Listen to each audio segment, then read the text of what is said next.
farol que me guia, é a luz do meu caminho.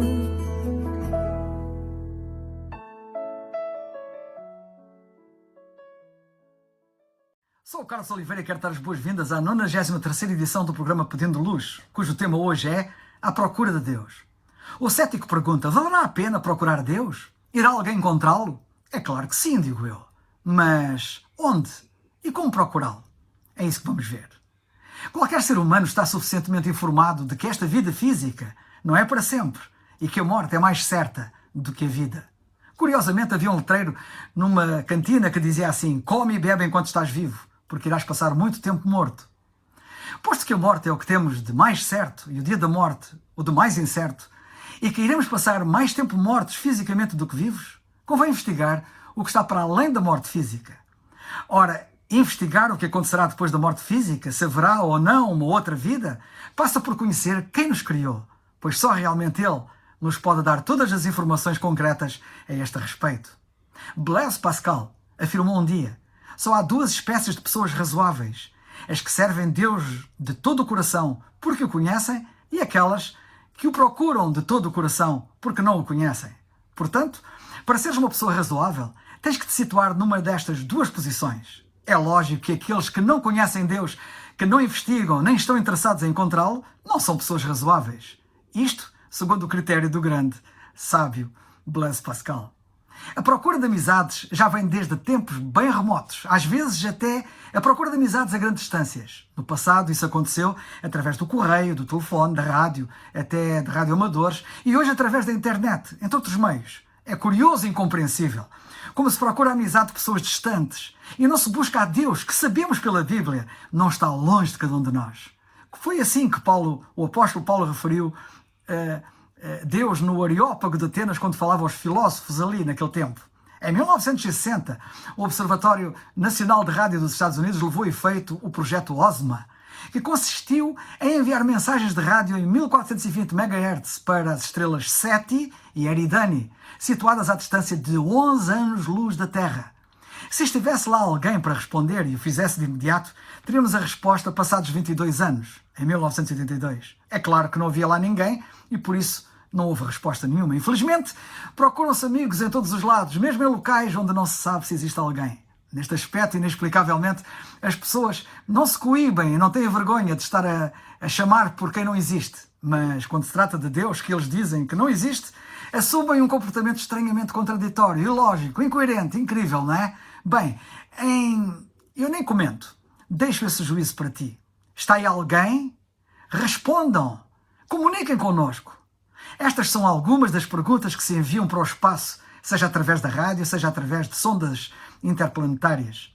Pede-se a tantas pessoas imaginárias para comunicarem connosco e poucas se dirigem ao Deus real do seguinte modo: ó Deus, se me ouves, revela-te a mim. Foi isso que eu próprio fiz um dia. Por que não o fazem todos aqueles que têm dúvidas? Porquê? Porque o orgulho humano impede as pessoas de chegarem a ele. Não há outra razão para não o poderem alcançar. E eu sei daquilo que estou a falar. Jean-Paul Sartre asseverou um dia: o meu ateísmo é provisório. Está ligado ao facto de que Deus ainda não se revelou a mim. Bem, há tantas atitudes provisórias e que acabam por durar mais tempo do que algumas consideradas definitivas. No caso de nada se fazer, continuará tudo provisório. Definitivamente provisório. Alguém disse: se fizeres o que sempre fizeste, terás o que sempre tiveste. E de facto existem inúmeros candidatos a ficarem sempre da mesma maneira porque nada fazem para alterar as coisas. Espero sinceramente que nesta matéria de tão grande importância não caias tu nesse erro. Será que Sartre e outros autoproclamados ateus investigaram suficientemente a existência de Deus? Terá Sartre investigado este assunto da mesma forma que investigou outras matérias nas quais ele era especialista? Teria Sartre pedido a Deus para se revelar a ele? O que sabemos é que este grande homem, humanamente falando, afirmou não ter necessidade de Deus, nem saber o que fazer com ele. É caso para perguntar como é que Deus iria revelar-se a uma pessoa que não tinha necessidade dele, que não estava interessado nele, que nem saberia o que fazer com ele. Iria Deus obrigá-lo a acreditar? Com que objetivo? Deus não faz isso, até porque ele não quer junto dele escravos, mas pessoas livres, disponíveis, voluntárias e interessadas. Uma questão para tu refletires. Já descobriste em ti mesmo desejos que nada nesta terra podem satisfazer? Eu já. E se tu pensares bem, chegarás à mesma conclusão que eu, se fores honesto contigo. A única explicação lógica para tal acontecer é que nós fomos feitos para um outro mundo que não este, por muito que tu não acredites.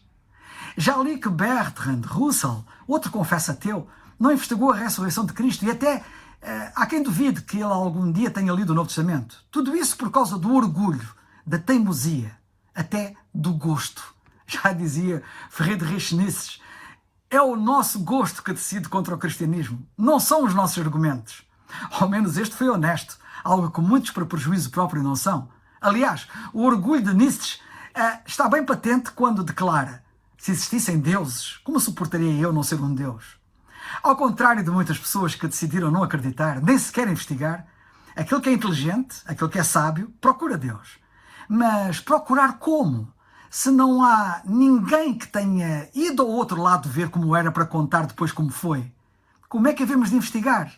A resposta é, do mesmo modo que investigamos todas as coisas quando estamos interessados. O nosso interesse irá levar-nos a locais, situações, documentos, diálogos, perguntas e pesquisas diversas. É incrível como muitos ignoram que Jesus Cristo veio do outro lado e contou o que lá se passava, a realidade das coisas, tendo avisado do perigo das pessoas ignorarem isso. De maneira geral, as pessoas estão dispostas a investigar tudo. Os mestres do saber investigam aspectos históricos, arqueológicos, científicos, jornalísticos, etc. Os eruditos investigam áreas que lhes interessam, como o futebol, o cinema. Agora, tens interesse em saber de Deus, de Jesus Cristo e da vida para além da morte? Com certeza que te irás informar, convenientemente, espero eu.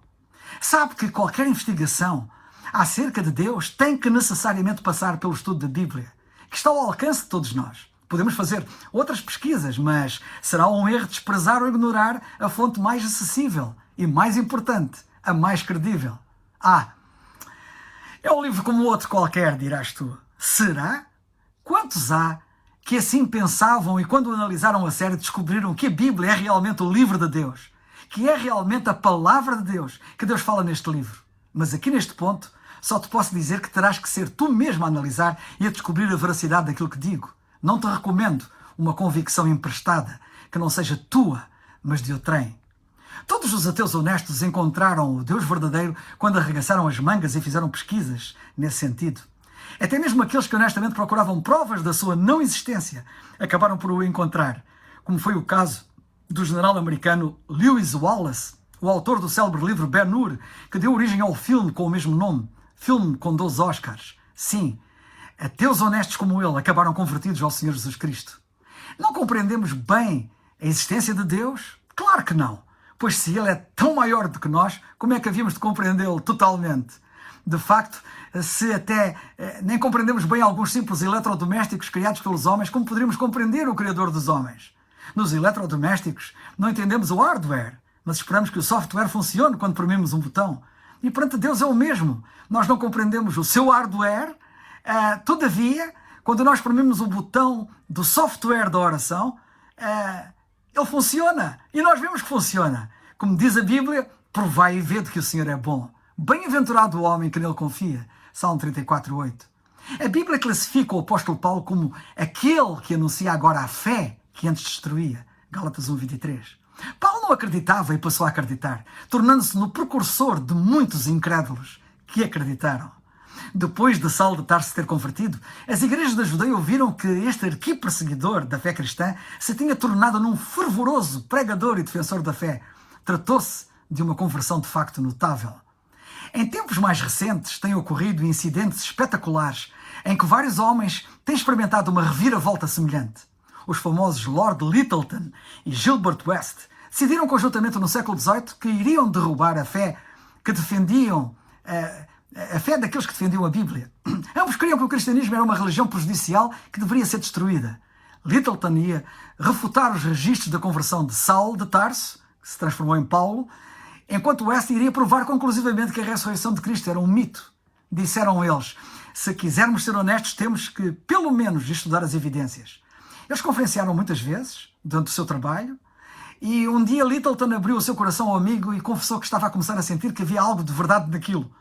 O amigo respondeu que ele também tinha ficado um pouco abalado com os resultados do seu estudo. Finalmente, quando os livros foram concluídos, os dois escritores encontraram-se e descobriram que cada um deles, em vez de escreverem contra, produziram livros a favor das matérias em apreço. Eles concordaram que depois de passarem por todas as provas como juristas, não podiam honestamente fazer nada mais do que aceitar o que a Bíblia registra como verdade a respeito de ambos os assuntos. O livro de Lord Lyttelton foi A Conversão de São Paulo. O livro do West foi intitulado A Ressurreição de Jesus Cristo. Estas duas obras tornaram-se em dois grandes baluartes do cristianismo. O general americano Lew Wallace, que eu já referi, é o autor do célebre livro Ben-Hur, do não menos célebre filme, que também já referi. Ele era agnóstico e converteu-se quando o escrevia. Alguém perguntou-lhe como é que isso aconteceu. E ele disse: todos sabiam que eu era agnóstico, que repudiava o cristianismo. Robert Ingersoll, célebre ateu, era um dos meus amigos mais íntimos. Naquela altura eu tinha acabado o meu período de governador do estado do Arizona, nos Estados Unidos, e na companhia de Ingersoll regressava de lá. Ao aproximarmos de São Luís, notámos ambos como naquela cidade havia muitas torres de igrejas. Não é de estranhar, observou Ingersoll, que haja ainda tanta gente inteligente, ao que parece, que continua a acreditar nas baboseiras que são apregoadas nas igrejas a que pertencem aquelas torres. Quando é que virá o tempo em que os ensinos da Bíblia serão considerados historietas tolas? Olhe cá, General Wallace, o senhor é altamente instruído. Por que é que não adquire material e escreve um livro para provar a falsidade de Jesus Cristo? Ou seja, que tal pessoa nunca existiu e que muito menos tenha sido o autor desses ensinamentos que se encontram no chamado Novo Testamento. E foi assim que Ingersoll convenceu Wallace a pôr mãos à obra. Diz Wallace: segui para Indianápolis, para casa, e contei à minha esposa este meu propósito. Ela era cristã e, como tal, teve um enorme desgosto. Porém, eu estava resolvido a levar aquilo avante e comecei a procurar material nas bibliotecas da América e do mundo. Reuni tudo quanto encontrei, que esclarecia o período em que Jesus Cristo terá vivido, segundo constava. Estas atividades ocuparam muitos anos. Depois de ter coligido todas as provas possíveis, comecei a escrever o livro. Tinha escrito quase 4 capítulos, quando fiquei convencido de que Jesus Cristo era, de facto, a personalidade verídica, tão verídica quanto Sócrates, Platão, Júlio César e outros nomes da Antiguidade. E tal convicção tornou-se em certeza. Reconheci que Jesus Cristo existira e, graças a esses factos relativos e que estão registados ao período em que ele viveu, fiquei numa situação bem difícil. Interroguei-me com a máxima sinceridade se ele foi de facto uma pessoa que existiu, e não havia disso dúvida alguma. Não teria também ele sido o Filho de Deus, o Salvador do mundo? E cheguei a essa certeza na continuação das minhas investigações. E certa noite, que nunca esquecerei, caí de joelhos em oração e pedi a Deus que me perdoasse e me ajudasse a ser seguidor de Jesus Cristo. Depois acordei a minha esposa e contei-lhe. Caímos ambos de joelhos em gratidão e adoração. Oh, Lew, disse ela, eu orei sempre por ti, não tenho palavras. A personagem incrédula chamada Ben-Hur, no livro Ben-Hur e no filme Ben-Hur, que acaba por se converter, é o próprio general. Perguntei depois à minha esposa, diz ele, o que farei com todo aquele material que juntei a custo de tanto esforço e despesa? Ora, pega nesse material, disse ela, e agora escreve a favor do Senhor Jesus Cristo, o Salvador do mundo. Frank Morrison foi outro que tal como eles.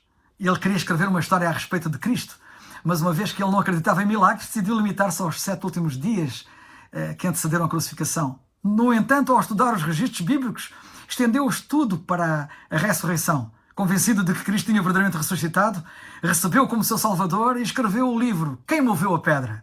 O primeiro capítulo desse livro chama-se O Livro que Recusei Escrever. A Bíblia é viva e eficaz e mais penetrante do que espada alguma de 2 gumes. Ela é a melhor prova. Conhece-a, é tudo quanto posso dizer.